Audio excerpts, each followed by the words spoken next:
Welcome back to the 6th Gear Garage. Today, we're going to talk about my big accident that happened a few months back. I've had some viewers asking how I was doing. I've also had some viewers asking, where's the 4Runner videos? Today, I'm going to address all that. First, I'll tell you how the accident happened, and then I'll tell you about all the injuries I sustained, and then we'll talk about how the recovery's going. And here's how it happened. I guess they banned these things back in the late 80s because they were dangerous or something? I don't know. So I've got a relative with some land down in southern Ohio where it's really hilly. And he and I, we take the kids down for a weekend. We load all the toys up on a trailer. We camp outside and everything. Kids love it. So we've been hiking and riding pretty much all day long. It's starting to get dark, so everybody was kind of wrapping up. We got a campfire going, and I looked at the 200X and it just looked so good sitting there. I just had to ride it one more time. So we've been going around the perimeter of a field which was mowed. I've been going clockwise all day. And this time, for some reason, I decided I'm gonna go clockwise.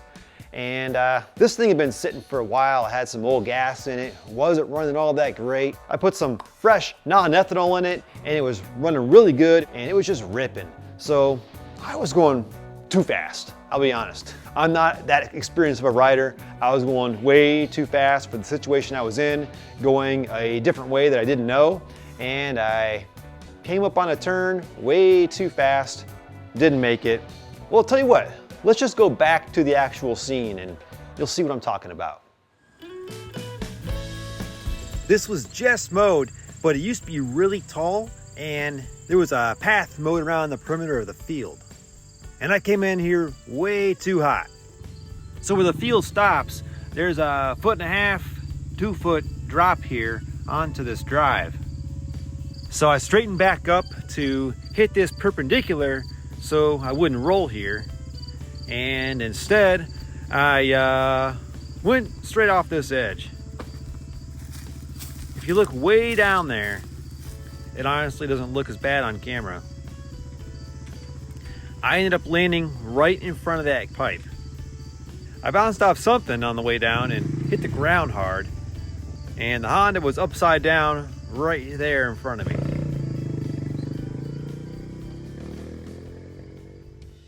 So I'm laying on the ground on my right side. I have a lot of pain in my left side, and I couldn't breathe. I had the wind knocked out of me like never before. So eventually, after like a minute, I caught my breath. I was able to breathe again. And I'm looking at the three-wheeler upside down in front of me, and I got my phone out and called for help. We rolled the three-wheeler over and just left it down there for the night. It helped me get up the hill, got back to camp, sort of got cleaned up because my hands were all bloody from riding through a bunch of prickers and thorn bushes. I had a bunch of cuts and stuff like that in my back, and just went to bed. Figure maybe I'll feel better in the morning. Woke up, didn't feel better in the morning. Well, by the time I got packed up, because I can barely walk on my foot, I'm limping around, I'm just tired and bruised and beat up, I figured I definitely bruised a rib, maybe broke a rib. So I figured I need to get the kids home because they've got school the next day. And once they get home, I'll get myself over to urgent care and get an x-ray. Well, by the time we got packed up and home, urgent care was closed. So I tried to sleep it off again that night, and once again, didn't get a good night's rest. Dropped my son off in the morning and went straight to urgent care. By this time, my left foot was pretty much purple, and I definitely want to get that x-rayed, and I decided I also want to get my ribs x-rayed. And they did x-rays on both. They came back, they said, your foot is definitely broken 2 or 3 places. We're having some people check out your x-ray for your lungs because something just doesn't look right. We're getting some second opinions. So I'm sitting in there in the waiting room for a while. Finally, this doctor comes in and she's like, you have a collapsed lung. You need to go to the ER now. We're calling you an ambulance. And I was like, whoa, I don't need an ambulance. Those are expensive. Hey, I drove, almost 3 hours yesterday. I've been driving around today. I can drive myself to the ER. It's fine, But yeah, they were freaking out. I guess they'd never seen anybody come in with a collapsed lung before. I didn't know I had a collapsed lung. I had maybe a little bit of shortness of breath. I figured I was just in like a lot of pain, In addition to that, I also had 6 broken ribs in multiple places on each rib. So Drove myself to ER. They went right in, put a tube in my side to start draining the lung. So I'm in the hospital for 4 days, and first thing they did was slap one of these air cast boots on my left leg. And that pretty much kept me from moving my foot at all. And really, I didn't even feel the pain in my foot. All the pain I could feel was in my ribs. Oh yeah, also I forgot to mention, I had 2 fractured vertebrae. Not like anything spine related, thank goodness, but I guess they have little like nubs on the tops corners of them, and I just snapped a couple of those off. So 11 broken bones in total, 3 in my foot, 6 in my ribs, and 2 in my back. So before I leave the hospital, they get me to practice walking with a walker because I can't bend, I can't twist, I can barely move. So I've got this on my foot still, and I'm going like this. And it's so slow, I can't go down any kind of stairs, and if I go too fast, it hurts. So I basically moved as little as I could, spent about 2 weeks on the couch. The first 2 weeks were the worst pain of the whole scenario. Then I got wise and I bought one of these knee scooters off of Amazon, and now I'm able to get around a lot faster, and it's actually a lot easier and a lot less pain because I'm not having to use my upper body still. It's all in the right calf, really.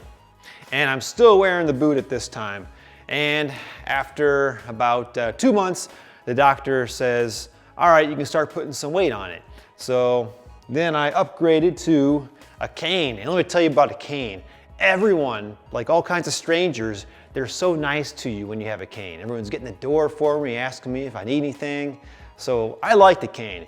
And if I have to use a cane later and older in life, I'm not gonna be upset about it. Cane is a very useful tool. You can use this end to grab stuff and bring it to you. So now I'm kind of going around like this. And I did that for a couple weeks, and then everything was healing up in my foot. The main break was the 5th metatarsal, and then there was also another break right down here in front of my, above my toes here, and there's one break right here. Now my foot is actually still a little bit swollen. It won't be fully healed for 6 months to a year, but I'm able to walk around mostly normal again, with the exception of if I'm doing a lot of outdoor hiking or work or something like that. I do have an ankle brace, and that just sort of helps stabilize my foot. But after 3 months, I'm able to put full weight on it and walk around pretty much normal for the most part. If we do go out somewhere like camping for the weekend, by the time I leave, I'm sort of limping a little bit, but it's getting better. As for the videos, I've been doing a lot of little stuff, little jobs here and there, nothing big. Let's go over to the 4Runner. So it probably looks about like the last time you saw it. I did get out here, in August, and I completely finished up this passenger side.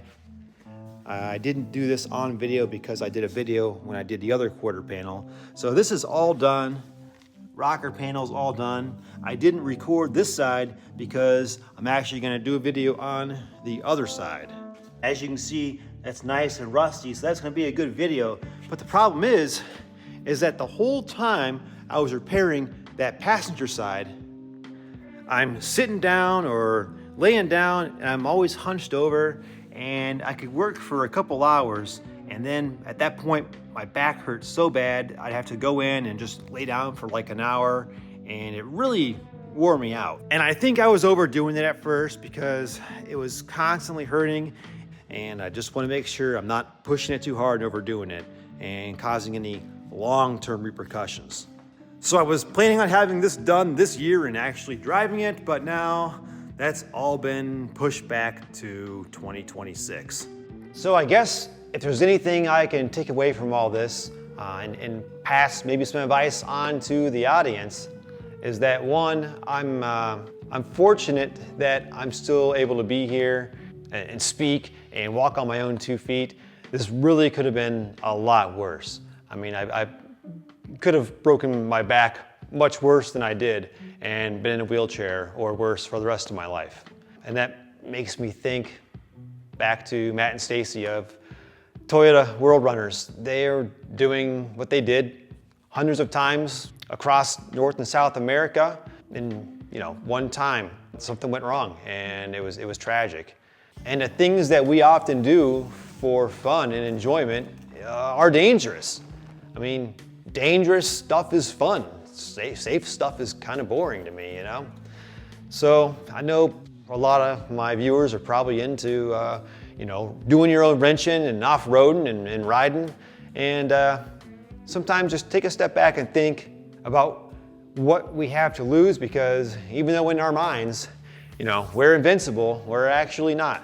In the big picture, I'm very lucky this only cost me a few months of my life. And the videos will be back in full swing here shortly once I heal up better. I've been playing catch up on all the stuff I didn't do this summer. Been spending a lot of time outdoors and camping with the kids. So the 4Runner will be back on the plate here soon. I'm gonna finish knocking out some smaller projects first. Thanks for watching and stay safe.